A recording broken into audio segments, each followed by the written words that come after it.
Saudara-saudaraku yang terkasih, selamat berjumpa di Renungan Harian di channel Katolik kita.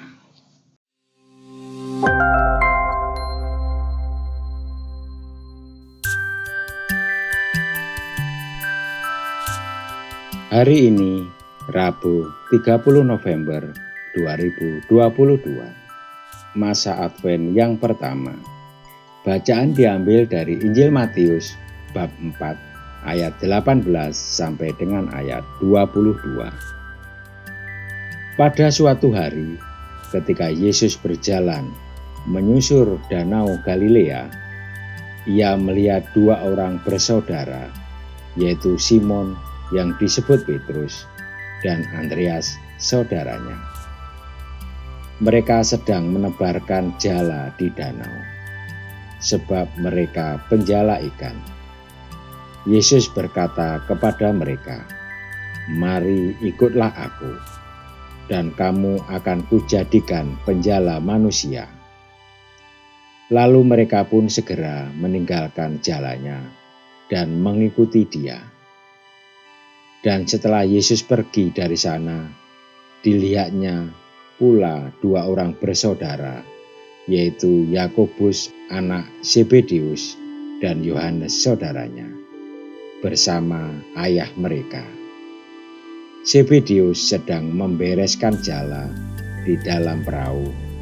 Yesus memanggil mereka, dan mereka segera meninggalkan perahu serta ayahnya, lalu mengikuti dia.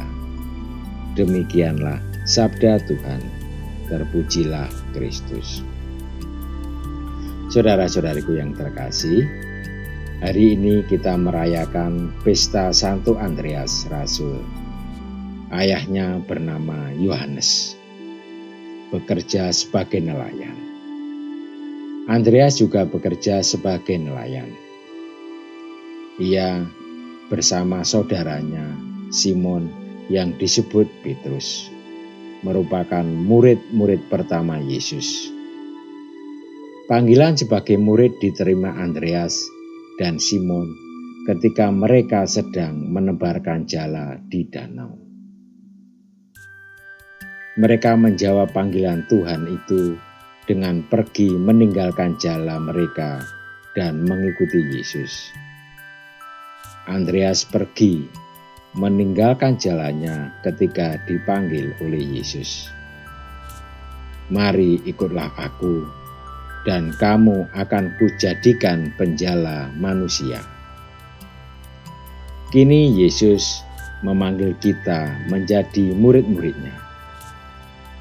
Kalau kita mengaku murid-murid Yesus, kita juga seharusnya mendengarkan panggilannya dan bertindak. Yesus memanggil para murid untuk mewartakan cinta kasih Allah. Kita pun dipanggil untuk itu. Namun, kita kadang ragu tak kala mengalami kesulitan dan tantangan karena kita merasa lemah dan tidak layak untuk tugas perutusan itu. Yesus tidak memanggil dengan ukuran mata manusia. Yesus melihat hati kita. Yesus yang memanggil kita tidak akan membiarkan kita berjalan sendirian. Ia akan membantu kita dalam melakukan tugas yang kita lakukan. Ketika Yesus memilih murid, tentu dia memiliki beberapa pertimbangan.